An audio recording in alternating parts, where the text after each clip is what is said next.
La Universidad Autónoma de San Luis Potosí presenta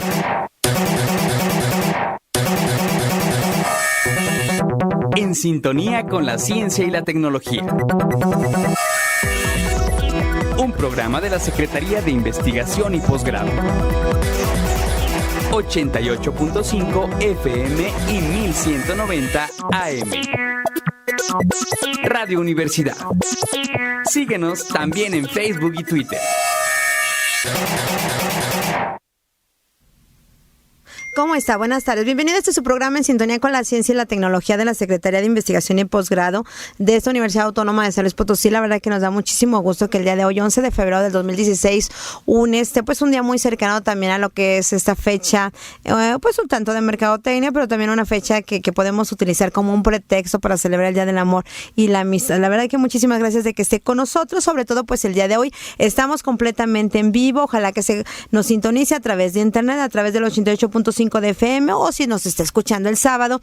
Muchísimas gracias por estar con nosotros a través del 1190 de AM. Mi nombre es Lizzy Navarro y la verdad que le agradezco profundamente que siga con nosotros en este su programa En sintonía con la ciencia y la tecnología a través de esto que es Radio Universidad, la radio de usted, la radio de esta Universidad Autónoma de San Luis Potosí, y que bueno, que es un grupo muy amplio de personas que colaboran en esta estación de radio. El día de hoy con un tema muy interesante, una cuestión de salud, sobre todo en este mes que pareciera que todos nos vamos enfermando. Y mire, yo la verdad que hoy usted lo notará, estoy pues un poco enferma también de las vías respiratorias, así es de que bueno, aquí aparte tengo un médico, que aparte es un doctor, entonces aquí lo que tenemos, pues tenemos quien a lo mejor nos pueda dar alguna solución. Lo más importante, por supuesto, siempre es acudir con su médico de cabecera, con su médico al que siempre acude. Y él amablemente nos ha traído un libro muy interesante que se llama Existe el método científico, de Ruy Pérez Tamayo. Es pues un libro, la verdad que muy interesante, no es un texto científico, es al contrario un texto más de literatura, que usted lo va a compartir, por supuesto, lo va a leer y de seguro que lo va a disfrutar. A lo mejor se encuentra un poco enfermo ahorita en este momento, así es que llámenos al 826-1347 y a través de las redes sociales del Facebook, del Twitter, y también comuníquese a través del blog de divulgación de la ciencia de esta Universidad Autónoma de San Luis Potosí. Y bueno, me va a disculpar por estas situaciones, ¿verdad?, de salud que tengo, pero vamos a dar la más cordial bienvenida el día de hoy entonces al doctor Andreu Comas García de la Facultad de Medicina. Bienvenido, doctor. Muchas gracias por la invitación. El doctor Andreu Comas García, bueno, es médico, pero obviamente también tiene un doctorado. ¿Me puedes platicar un poquito acerca de tu trayectoria? Sí, yo soy médico aquí egresado de la Universidad Autónoma de San Luis Potosí. Posteriormente me fui al Instituto Nacional de Salud Pública, a Cuernavaca, a hacer una maestría en enfermedades infecciosas y luego a la UNAM a hacer un doctorado en ciencias biomédicas. Y llevo los últimos 10 años dedicándome a investigar virus respiratorios, desde cuestiones clínicas, moleculares, epidemiológicas, hasta el análisis de cómo se comportan los virus en las poblaciones, particularmente cómo se comportan aquí en San Luis Potosí. Oye, qué interesante. Bueno, es la licenciatura en medicina, sí, ¿verdad? Por eso es médico. ¿El doctorado cómo se titula? No, bueno, el doctorado, en el caso de la UNAM, en el programa donde estoy, tú tienes que tener, después de 2 años, tú haces el examen de candidatura, lo apruebas y en cuanto tu tesis la publiques en una revista científica y te apruebe tu comité tutoral tu tesis, ya te puedes doctorar. Claro, pero ¿cómo se llama el doctor? Doctorado en ciencias biomédicas. En ciencias biomédicas, ¿verdad? Que es un espacio muy importante y muy interesante. La investigación que usted está realizando, de seguro al público radioescucha le va a interesar muchísimo porque pues porque ahorita todos nos enfermamos, Andreu. ¿A qué se debe esto? Mucho tiene que ver con los cambios de clima. En invierno baja la temperatura y baja la cantidad de luz ultravioleta y de horas que nos exponemos a la luz ultravioleta, y eso nos ayuda dificulta que el sistema inmune actúe de mejor manera y entonces uno sea más propenso a enfermarse. Sea más propenso a enfermarse. ¿Y cómo nos debemos de cuidar para el público que nos esté escuchando? Porque pareciera que abrigarnos es nuestro imaginario como que lo mejor, pero pues no nos funciona, pareciera que no nos funciona, y aunque nos abriguemos, aunque no acudamos, ¿qué es realmente lo que debemos de hacer? ¿Qué son los mitos y qué las realidades de esto? Bueno, la realidad es que los cambios bruscos en temperatura sí nos afectan. Entonces, por ejemplo, estar vestidos en capas, tener el cuello tapado, bufandas, guantes, nos ayuda a mantenernos calientes cuando llegamos a un lugar un poco más caliente como aquí, como la cabina, bueno, entonces quitarnos la ropa, ¿no? Eso es mantener siempre una temperatura constante y evitar los cambios bruscos de temperatura. Por un lado, y algo bien importante es nunca automedicarse. Siempre existe el mito de que las gripas, cualquier tos y mocos es gripa, y las gripas se tratan con antibióticos, y eso es mentira. El antibiótico se utiliza en relativamente pocos casos, y cuando se utiliza, por ejemplo, en enfermedades virales, pues no ayuda para la enfermedad viral y sí puede tener otras consecuencias. Claro. Oye, vamos a regresar al ratito de esta entrevista, a este tema que yo creo que es muy interesante para la gente. Pero hay otro tema, por ejemplo, estos virus que están apareciendo en la actualidad, como el virus del Zika, que es un tema también parte de ¿cómo le llamas a este grupo de virus? Bueno, este grupo de virus se llaman arbovirus o virus que son transmitidos en este caso por artrópodos, por mosquitos. ¿Sí? Y entonces es un grupo muy grande de virus, y aquí en México, que nos afecten al humano tampoco tenemos tantos, ¿no? Uh-huh. Pero es un grupo muy amplio, y que el más famoso es el virus de dengue. El de dengue, y ahora con el famoso Zika, ¿verdad? Zika y chikungunya, que son, digamos, los 3 arbovirus que tenemos aquí en el país. Que de alguna manera, pues está generando gran expectativa a través, obviamente, de los medios de comunicación. Y ¿cómo informarle a la gente de si se debe de preocupar o no preocupar, si es un tema realmente relevante, si es un tema a lo mejor que tenemos que dejar de lado, sobre todo para las personas que están embarazadas o que se quieran embarazar, o que por alguna situación, quedan embarazadas? Es un tema que preocupa, y tú que lo has investigado de una manera científica, que no es solamente lo que escuchamos a través de los medios o lo que establecen los organismos internacionales como una generalidad, pareciendo que el mundo pues es solo uno, ¿verdad? Un solo lugar. ¿Qué tanto nos debemos de preocupar? Y es ahí donde precisamente está su investigación, y por eso lo hemos invitado el día de hoy. Pues muchas gracias. Más que preocuparnos, digo que en el caso de estas enfermedades transmitidas por mosquitos hay que ocuparnos, porque esta es una de las enfermedades en el cual uno como persona no tiene que esperar que el gobierno haga algo, porque la solución la tenemos nosotros. Estas son enfermedades ligadas con la pobreza y con la falta de higiene, y la solución la tenemos nosotros, no la tiene, digamos, que venga una camioneta a fumigar fuera de la casa. Esto con evitar los criaderos que están dentro de las casas. Estos mosquitos tienen la peculiaridad de que viven en agua limpia, no vuelan más de 200 metros y suelen vivir en la vegetación de alrededor de las casas, y cuando ya va a ser el atardecer suelen meterse, pican varias veces y se salen. Entonces, con medidas como mosquiteros, no tener criaderos, usar repelentes, en épocas de calor, por ejemplo, algo que hace mucha diferencia es el aire acondicionado. Con ese tipo de cosas nosotros podemos evitar contagiarnos. Que es una parte fundamental, evitar contagiarnos, y esa participación ciudadana, le podríamos decir, esa responsabilidad del ciudadano. Pero ¿habrá posibilidades, por ejemplo, de que decir, la población tenemos una responsabilidad, una participación ciudadana, pero lamentablemente no lo hacemos, ¿no? Como enfermedades como estas cardiovasculares, como la diabetes, está bien dicho, diabetes, ¿sí? ¿Verdad? Que finalmente tenemos esta enfermedad. Y en este caso, por ejemplo, esto también del Zika, ¿podrá llegar a hacerse una situación muy alarmante aquí en nuestro país, en el sentido de que finalmente la gente, pues no, a lo mejor no vamos a asumir nuestra responsabilidad como no lo hacemos también con otras enfermedades?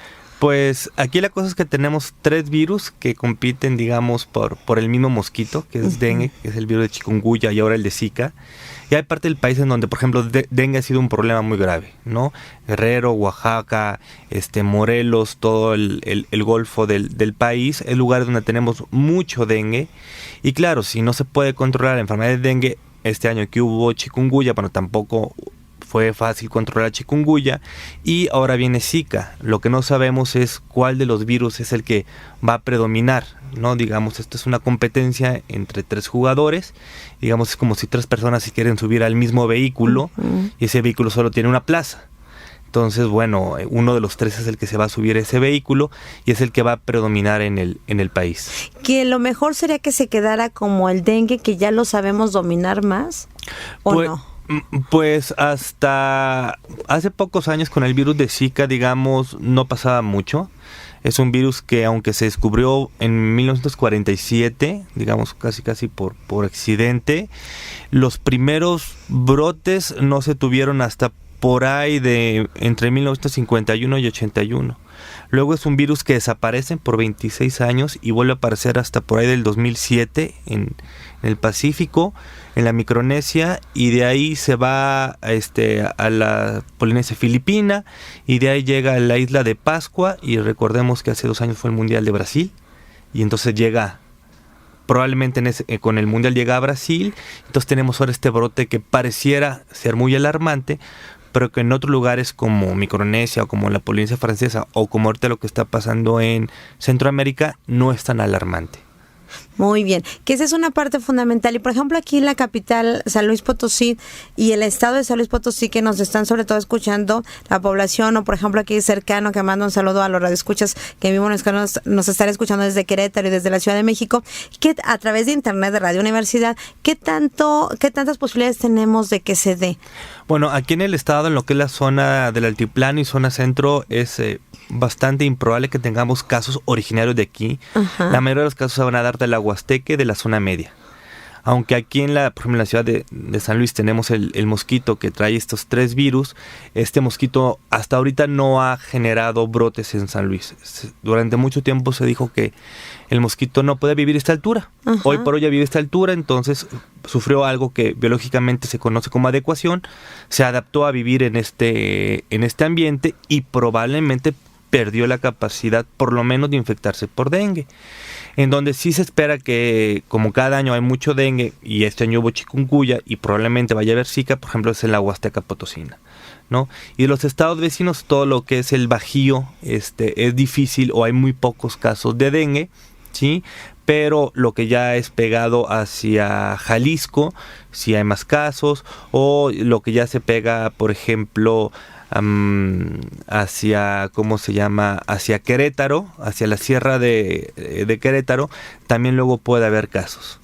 Muy bien. Y por ejemplo, de esto, ¿qué estudias tú? Porque pareciera que entonces nada más se dice, hay varios virus, es una alarma, no se puede hacer mucho.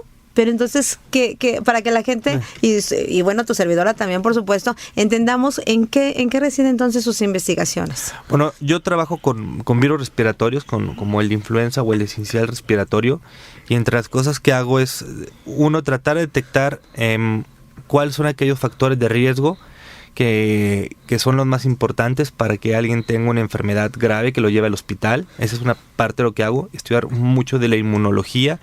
Y la otra parte que hago es entender cómo se comportan los virus en la población, ¿sí? En qué época de año empiezan, en qué grupos de edades, porque así se pueden modelar estrategias, se pueden modelar epidemias, y así yo puedo evaluar, digamos, en una computadora una estrategia antes de llevarla a la salud pública. Y eso también pues lo he trabajado con enfermedades como el dengue.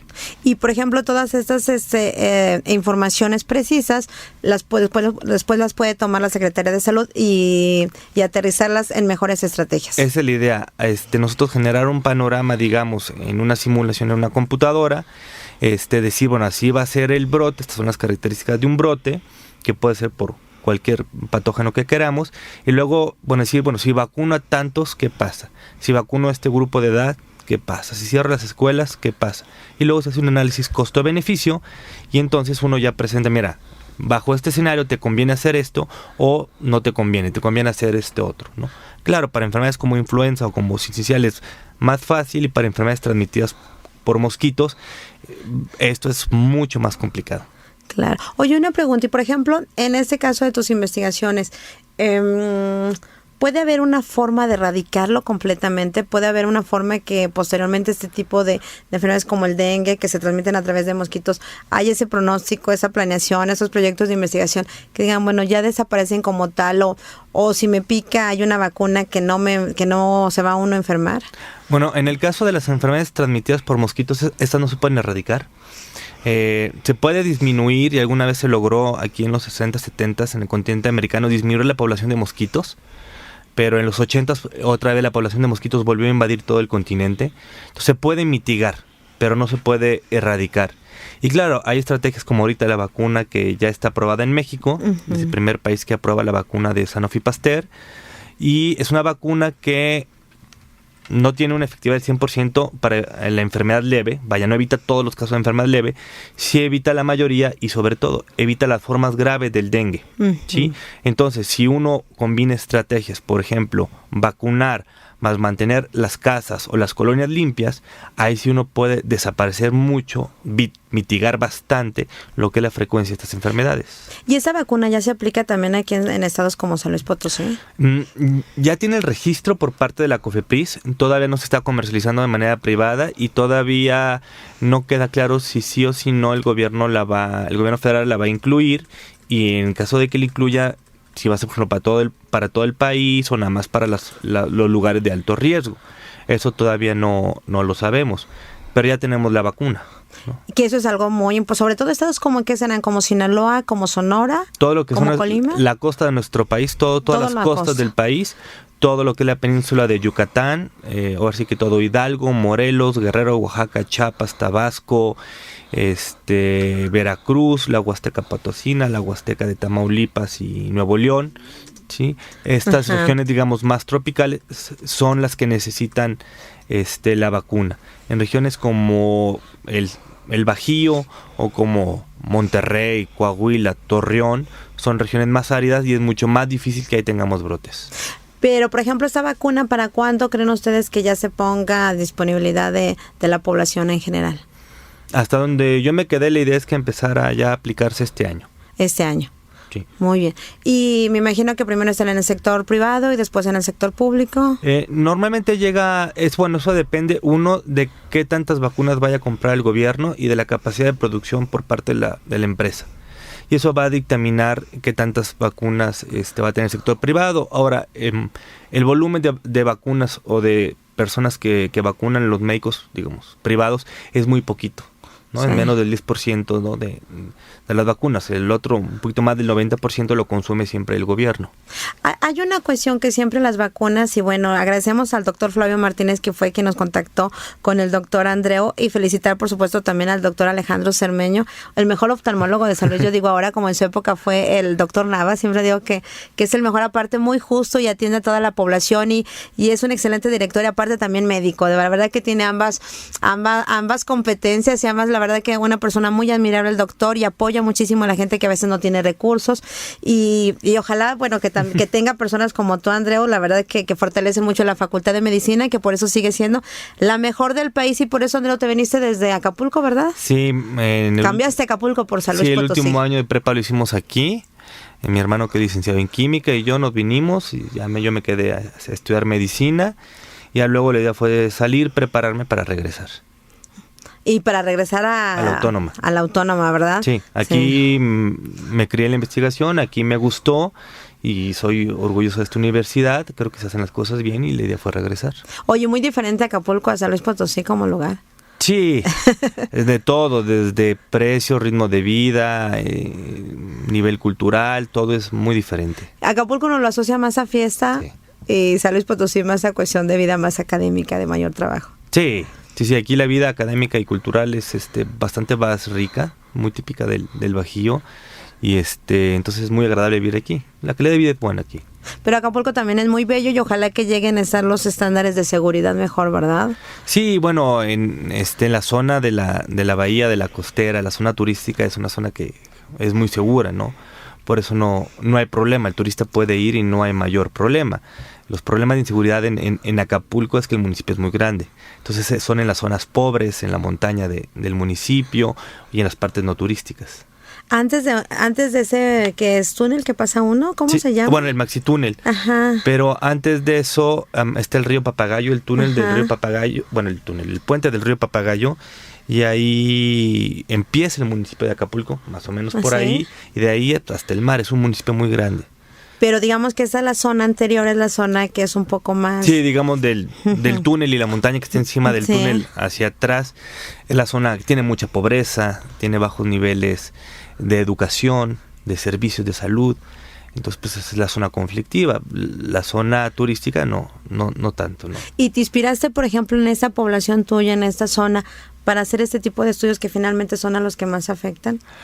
Bueno, yo lo que pasa es que desde muy joven en la carrera conocí a un investigador, el doctor Daniel Noyola, en el departamento de microbiología, y vi lo que hacía, me gustó y dije, esto es lo que yo quiero hacer. Me enamoré de los virus respiratorios.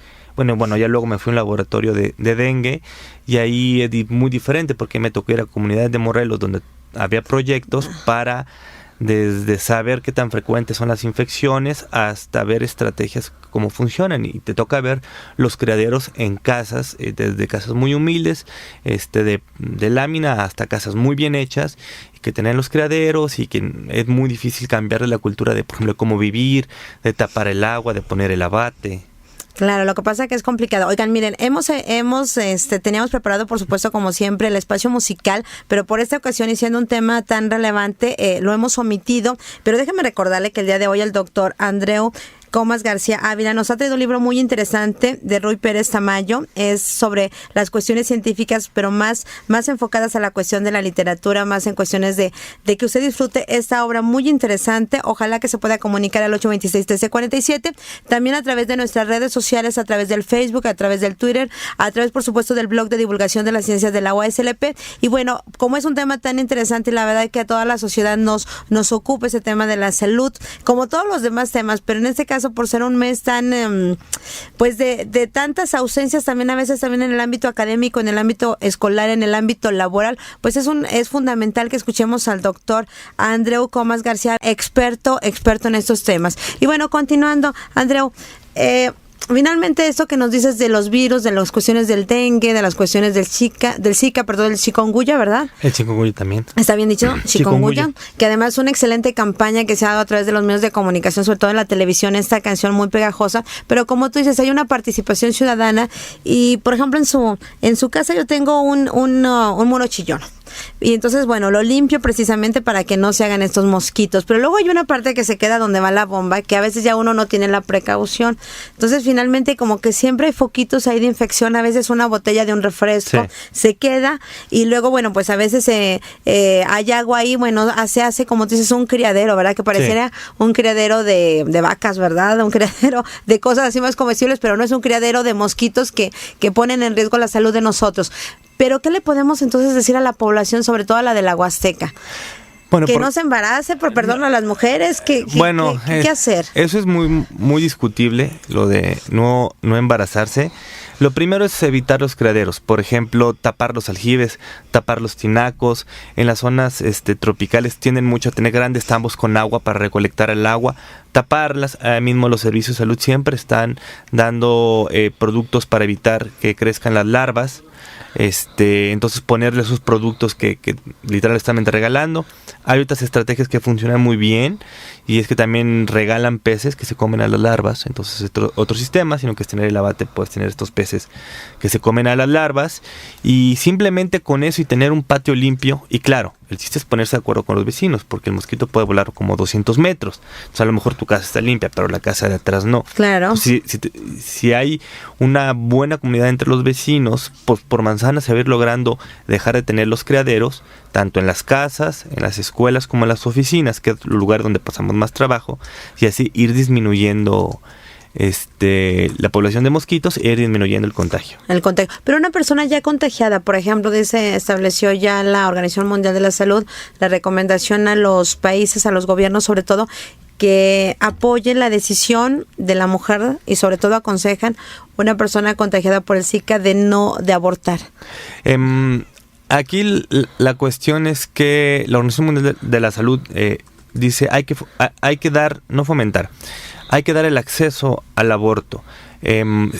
Sin embargo, hay países en que esto todavía no es legal, ¿no? Aquí hay países en los cuales tú tienes que demostrar que hay una malformación, ¿sí?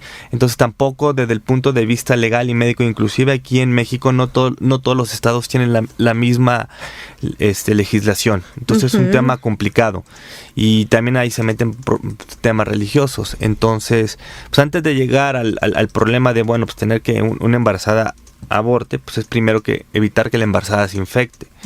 Ahora, lo otro es que esto de los daños en las cabezas de los bebés que se ha observado en Brasil, nada más se ha observado en Brasil.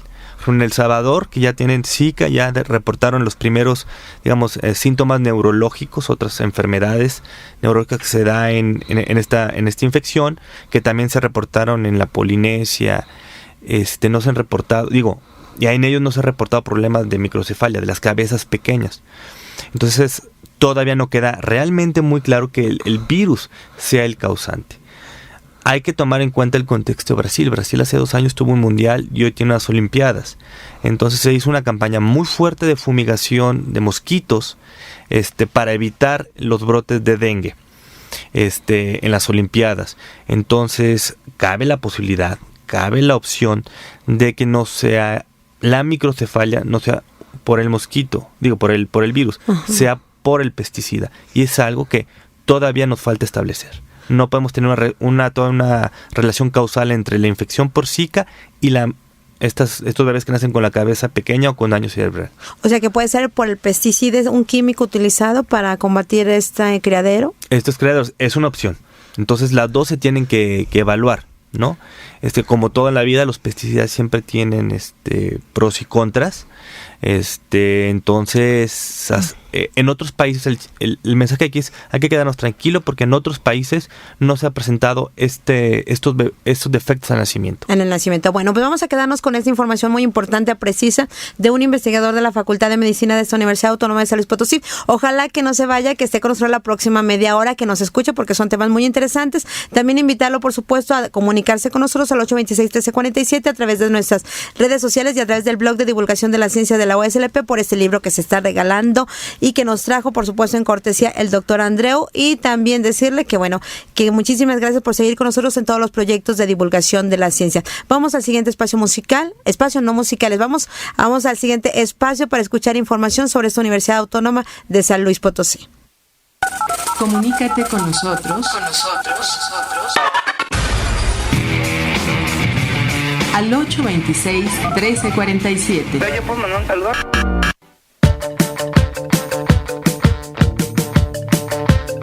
En sintonía con la ciencia y la tecnología.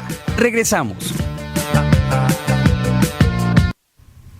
Regresamos a su programa En Sintonía con la Ciencia y la Tecnología. El día de hoy, 11 de febrero del 2016, este mes ya de febrero de este año, muy contentos porque está con nosotros usted escuchándonos a través de esta emisión que es Radio Universidad, ya sea a través de la M o del FM o a través del blog de divulgación de la ciencia de la UASLP. También subimos este programa completo por si usted posteriormente nos quiere escuchar a través del canal de YouTube que es Sintonía de la Ciencia CIB UASLP. También tenemos como cada semana una videocolumna Eureka de Ciencia y Tecnología a tu alcance, muy similar pero en un concepto a través más juvenil, más para un público que a través de un avatar lo queremos informar de lo que pasa, de lo que sucede y sobre todo de todas las actividades que tenemos en nuestra Universidad Autónoma de San Luis Potosí y en las instituciones de educación superior y más allá. También algunas informaciones y opiniones sobre actividades importantes en el ámbito nacional e internacional. Y para esto vamos a invitar a Mario precisamente que nos informe acerca de un tema muy importante que también se da en la Universidad Autónoma de San Luis Potosí, que es la formación de recursos humanos a través precisamente de lo que es el verano de la ciencia. El verano de la ciencia, que es una actividad muy importante que año con año se realiza. Y bueno, Mario, ¿qué nos puedes platicar acerca de esto? Bueno, doctora, como ya lo dijo, hoy vengo a hablarles acerca del verano de la ciencia, que bueno, la Universidad Autónoma de San Luis, a través de la Secretaría de Investigación y Posgrado, convoca a todos los estudiantes de licenciatura de la Autónoma y de otras instituciones de educación superior, a este verano de la ciencia, que es yo lo llamaría como aventura, porque la verdad es que es muy divertido estar trabajando con un investigador que bueno, ya los vas conociendo y vas trabajando de la mano y la verdad es muy interesante. Mario Alejandro Ibarra Rangel es el nombre de él, porque aparte también es el locutor de un programa, ¿verdad? Así es, de un programa dirigido a jóvenes, además, después de una selección de un gran número de jóvenes. Sí, doctora, eran aproximadamente como 160, 170 participantes. Quedaste como locutor de un programa especializado, ¿cómo se llama? Se llama Poder Joven Radio, va a ser transmitido en Magnética y también en Radio Universidad. Somos estaciones hermanas. Mire, la verdad es que en cuestiones de comunicación lo más importante es compartir el conocimiento conocimiento y bueno, compartir también a gente talentosa como Mario Alejandro Ibarra Rangel, que es estudiante todavía de la Facultad de Ciencias de la Comunicación, pero sobre todo al ser elegido por una institución. ¿Qué institución es? Es el Instituto Potosino de la Juventud, por medio de, bueno, también del Instituto Mexicano de la Juventud. Y eso quiere decir que es la persona más acertada para que también nos comunique, por ejemplo, esta información sobre el verano de la ciencia que está dirigido a jóvenes. Así es que, ¿dónde pueden ubicar toda esta información investigadores y jóvenes de San Luis Potosí, de otras instituciones de educación superior del país y del extranjero? Porque es, además de empresas, instituciones, ojalá que las empresas se interesen y logren también registrar proyectos de investigación científica en absolutamente todas las áreas del conocimiento. Así es, bueno, uno también de los puntos importantes de este verano de la ciencia es que también se da la oportunidad, como usted ya lo mencionó, las empresas de San Luis Potosí identifiquen jóvenes que tengan este talento para que se puedan incorporar a su planta productiva en condiciones preferenciales y en el término de sus estudios, para que saliendo luego te puedas integrar, así como tener vínculos que promuevan el establecimiento de proyectos de colaboración entre ellas. ¿Cuál es la dirección a la cual se pueden ubicar? La dirección es básicamente en la página de la CIP, que es www.cip.uaslp.mx, y bueno, la convocatoria se abre a partir del 7 de marzo, pero ya está, digamos, todos los puntos importantes que tienes que conocer, desde que tienes que tener promedio, que tienes que ser estudiante, de qué licenciatura, con qué investigador puedes estar. Todos esos puntos los podemos buscar, lo repito, en la página de la CIP, que es www.cip.uaslp.mx. Y también a través de las redes sociales y del blog, de todos los espacios que tenemos aquí en esto, que es la divulgación de la ciencia, también a través, por supuesto, a través de la página institucional de esta universidad, que es www.uaslp.mx. Así es, doctora, ahí vamos a estar subiendo toda la información relevante. Muchísimas gracias, Mario, y hasta el próximo jueves. Gracias, doctora, nos vemos. Y bueno, regresamos ahora con nuestro invitado del día de hoy, que es el doctor Andreu Comas García. Él nos ha traído el día de hoy este libro que se llama ¿Existe el método científico? Se pregunta Rui Pérez Tamayo. Ojalá que se lo pueda llevar, que se comunique a través del 826-1347, a través de las redes sociales, a través, por supuesto, del blog de divulgación de la ciencia de la UASLP.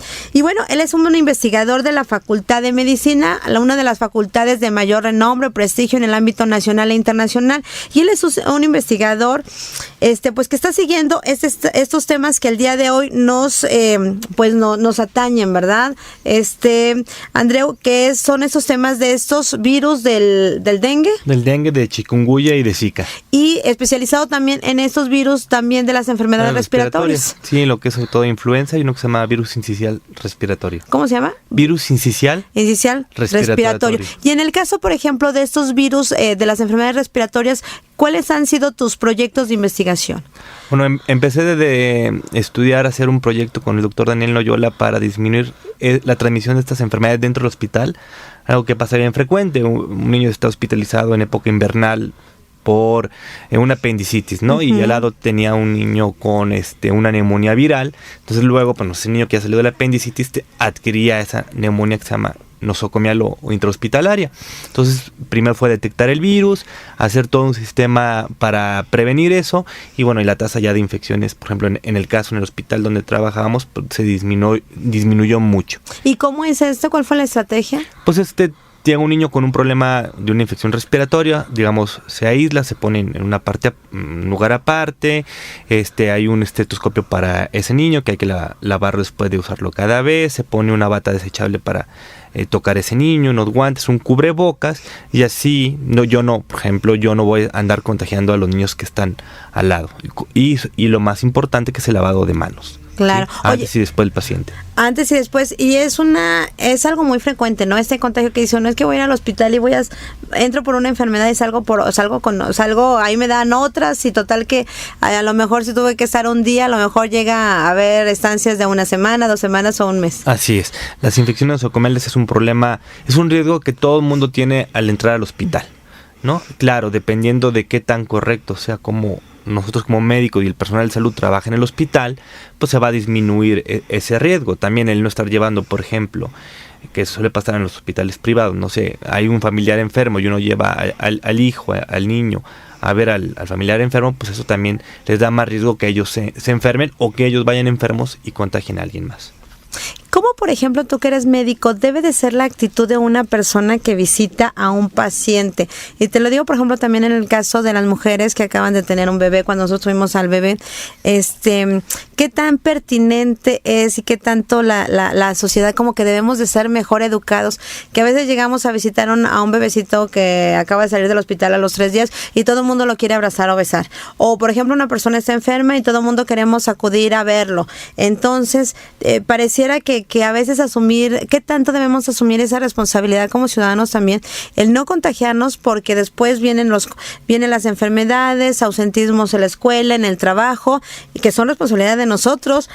Luego también vienen gastos públicos, gastos de medicina, también personales, pero finalmente los gastos públicos son muy significativos, también lo que se invierte en esto.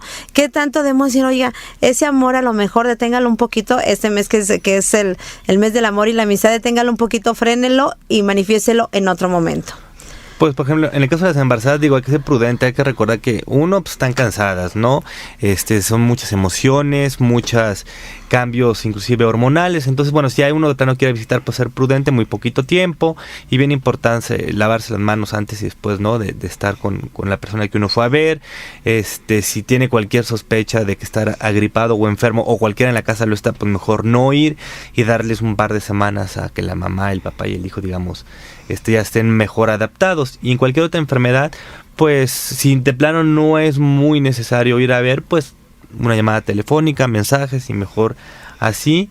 Y porque pues en el hospital muchas veces uno lo ve como un hotel y no lo es. Claro, se ve como un hotel y va llegando una persona y va llegando la otra, total que llega un momento en que la habitación, y sobre todo a veces las instituciones privadas, ¿verdad? Pareciera sí, que lo abren a dejar a que visite muchísima gente. Sí, digo, en una institución pública no se puede, entra un familiar y ya, pero en las privadas, donde tienes sala de esperas grandes, afuera de los cuartos que son privadas, pues luego hasta fiestas se andan organizando ahí, digo, de que llega un familiar y otro, y otro, y otro, y otro, y se rompe el ruido, y ya estás molestando al enfermo de al lado, ya tiene que pasar el enfermero para atender al paciente ahí entre toda la familia, y no lo dejan trabajar bien, y luego muchas veces uno está enfermo, y a veces le da pena o decirle, ¿sabes qué? Mejor déjame que un rato, porque bueno, hicieron el esfuerzo de venirme, de traerme algo, entonces siempre tratar de que las visitas sean cortas, lo más posible.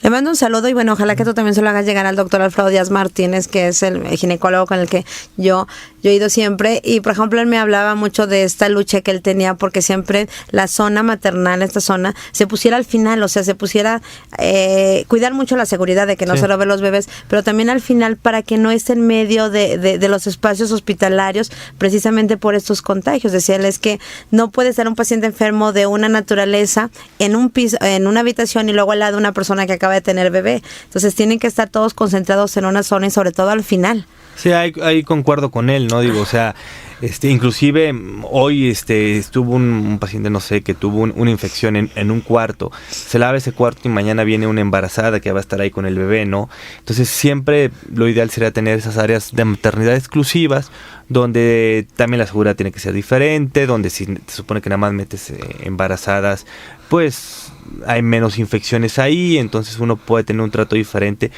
con la familia y con los pacientes. Con los pacientes. Muy bien, qué interesante. Oye, y por ejemplo, regresando a sus investigaciones, y estamos yendo y viniendo en temas de uno y de otro, pero también para que usted lo sienta muy interesante este programa. Por ejemplo, en el caso de tus investigaciones, ¿quiénes son seleccionas a un grupo de personas que estén contagiadas, vas dando un seguimiento a una persona que esté contagiado de algún virus de esta naturaleza? ¿Cómo haces tus investigaciones? Pues depende, yo las hago de diferentes maneras, las he hecho en células, en cultivos de células, con animalitos, con ratones, o con personas hospitalizadas. Hay de todo tipo. Depende que se esté preguntando, cuál sea la pregunta que uno quiera responder. O sea, a veces lo que uno agarra es que agarra gente sana y espera a que se enferme, o agarro gente que se enfermó y comparo ciertas cosas con gente que no se enfermó. Por ejemplo, eso hacíamos con dengue. Nosotros visitábamos las casas de la gente donde había habido un reporte de dengue, y visitábamos casas cercanas donde no había habido reporte de dengue. Entonces veíamos, bueno, pues qué diferencia había entre unas casas y otras casas. Inclusive encontramos que la proporción de gente que se infectó con dengue y que no tuvo síntomas es muy grande, ¿sí? Entonces, por ejemplo, este es un estudio muy padre, donde pudimos ver que arriba de 6 de cada 10 personas que se infectan con dengue no tienen ningún síntoma. ¿no? Ujú. Y vimos condiciones de higiene de la casa que no tenían, por ejemplo, los que sí se infectaban con mayor frecuencia y con más síntomas. Muy bien. ¿Qué es esa parte? Entonces, puede ser que yo esté infectada y no tenga síntomas. Sí, y esto es con todas las infecciones. Por ejemplo, en el caso de Zika, 8 de cada 10 infectados no tienen síntomas. Y puedo contagiar. Y se puede contagiar, sí. Que Entonces, es lo difícil, ¿no?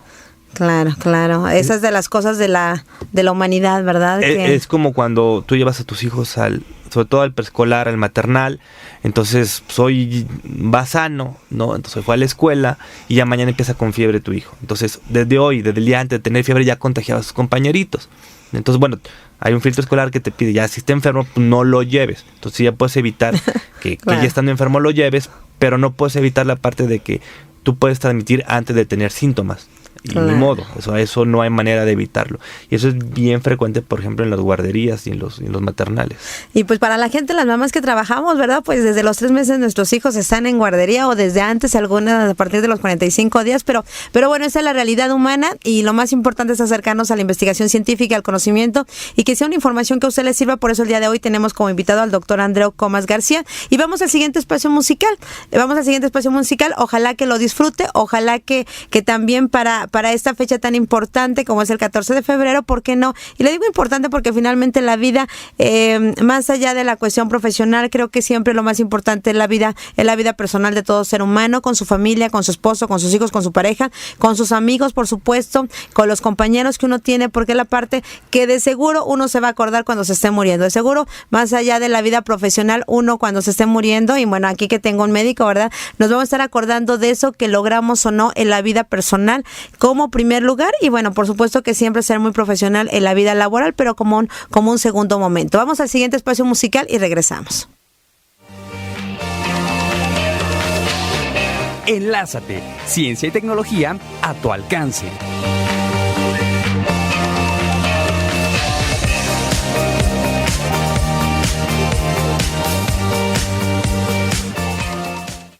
El espacio musical fue omitido por respeto a los derechos de autor. Regresamos a su programa En Sintonía con la Ciencia y la Tecnología el día de hoy. Bueno, ya finalizando 11 de febrero del 2016 y bueno, con esta canción que a lo mejor se acabó muy abruptamente, a lo mejor como es la vida, ¿verdad? Y como es no sé por qué, luego nos dirán por qué, pero es muy interesante porque este mes es el mes del amor y la amistad, el próximo 14 de febrero. Ojalá que también usted lo disfrute en esa vida sustentable, que siempre un teórico que es Foladori, por ejemplo, hablaba no solamente de la sustentabilidad social, de la sustentabilidad personal y de la sustentabilidad humana que es muy importante, ¿verdad? Esa correlación no solamente en un solo ámbito, ni en el personal ni en el profesional, sino esta vida sustentable. Y también en esa vida sustentable, por supuesto, que está la salud, que le hemos venido hablando a lo largo y ancho del día de hoy desde su programa En Sintonía con la Ciencia y la Tecnología, y decirle que la persona que se lleva en esta sustentabilidad el libro para que su vida se haga más sustentable, una semana en que se tarde en leer este libro que se llama ¿Existe el método científico?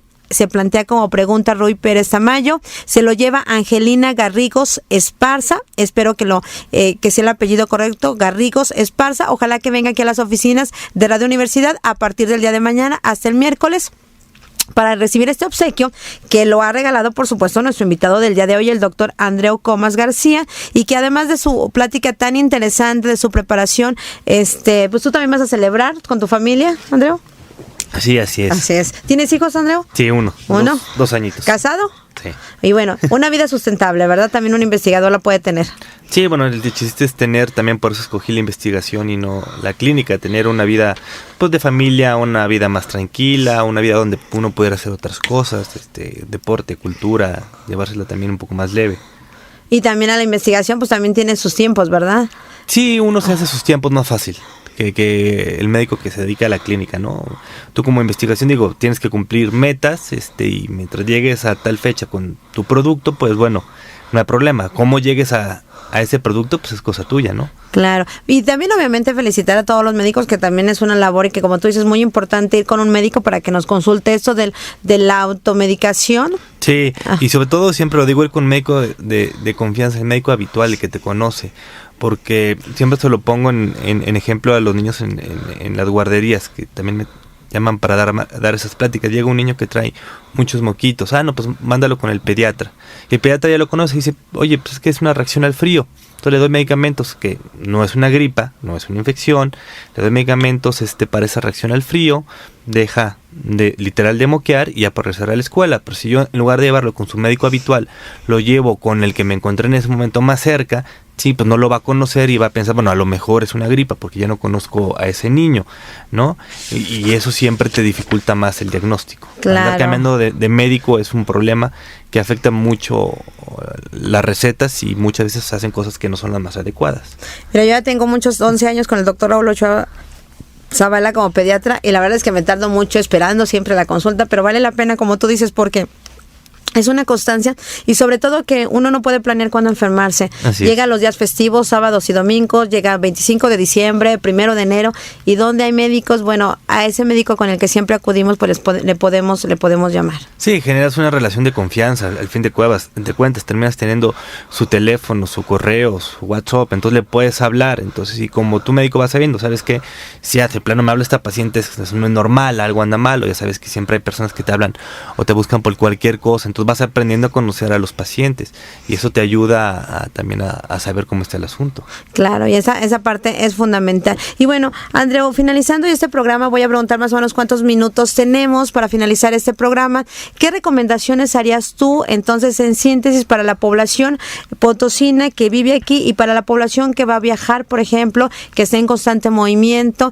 A lo mejor un esposo que viaja al extranjero, a otro estado, o a lo mejor uno que puede viajar que trabaja en una empresa. ¿Qué recomendaciones haces? Bueno, si uno va a zonas donde hay los mosquitos como la Huasteca o las playas, pues estar en un lugar con mosquitero y si se puede con aire acondicionado, mejor usar ¿cómo se llama? Repelentes. ¿De qué tipo? Porque habrá algunos que también hagan daño. Sí, bueno, hay ahorita de los nombres no los traigo, pero ya se autorizaron hay repelentes autorizados para embarazadas. Ahorita no recuerdo el nombre, pero me los pasas y yo los voy a subir al blog de divulgación de la ciencia. Al blog de divulgación, usar ¿Hay unos que no se recomiendan entonces? Bueno, no es que no se recomienden, es que hay unos que ya se saben que no pasa nada durante el embarazo. Ajá. Entonces, por eso no hay problema. Usar manga larga, por ejemplo, en las playas, bien importante, vigilar que no haya criaderos, eso es algo muy muy importante, eso es algo que es responsabilidad de cada quien en nuestra casa. Yo no puedo decir por el vecino, pero sí puedo decir por mi casa. Claro. Entonces que mi tinaco esté tapado, que mi aljibe esté tapado y que no tenga ni cacharros, ni botellas, ni llantas, ¿no? Por ejemplo, que no tenga charcos. Claro, estos mosquitos son de agua limpia, no son de agua sucia. Y si uno va a viajar, lo mismo, usar repelente y al momento, por ejemplo, que va a caer el sol, si uno está de plano, ya ve muchos mosquitos en el lugar, bueno, pues meterse a la casa y ya, pasar el ocaso y ya salir otra vez. Y sobre todo porque se acerca ya Semana Santa, ayer fue una festividad religiosa católica el miércoles de ceniza, son 40 días, falta Semana Santa, mucha gente va a salir también y vamos a publicar entonces estos repelentes que está científicamente comprobado que no causa daño para el embarazo y me imagino que también para los niños o las personas alérgicas ha de haber repelentes recomendados frente a los que... Hay repelentes que son ya para niños que traen ahí el sello de la, por ejemplo, de la Asociación Pediátrica Mexicana o Americana y eso se pueden utilizar sin problema. Normalmente uno no tiene que tener repelente todo el día. Te digo, el repelente cuando uno ya va a estar cerca de que va a meterse el sol y que esté en un lugar, por ejemplo, abierto que tiene mosquitos o que uno ya sabe que la casa tiene mosquitos. Y también si uno no tuviera mosquitero, la otra opción son poner esos pabellones, por ejemplo, para los bebés. Uno les pone los pabellones que se ponen encima de las camas. Hay pabellones son simples y otros traen pesticidas. Como siempre yo es algo personal, recomiendo siempre los que no traen ningún tipo de pesticida. Y que tampoco se puede comprar, se tiene que comprar algo muy caro, se puede ir a una tienda donde vendan telas muy económicas y de ahí ya te venden la del pabellón. Claro, y ahí con una aguja y un hilo de manera manual usted lo puede hacer. La verdad es que a veces nos complicamos. Oye, ¿dónde te puede localizar? ¿Físicamente? Sí, ¿dónde la gente que esté interesada, dónde te puede ubicar? Bueno, en la Facultad de Medicina, en el departamento de microbiología, ahí me pueden ubicar y si no, ahorita te dejo mis correos y los puedes subir a al blog o a la página. Bueno, pues muchísimas gracias. Agradecemos, por supuesto, al doctor Andreu Comas García por estar el día de hoy aquí con nosotros. Gracias, Andreu. No, hombre, nada, a ti gracias por la invitación. Y por supuesto al doctor Flavio Martínez, que fue quien nos contactó con él y que ha hecho posible el día de hoy que lo tengamos aquí en este programa.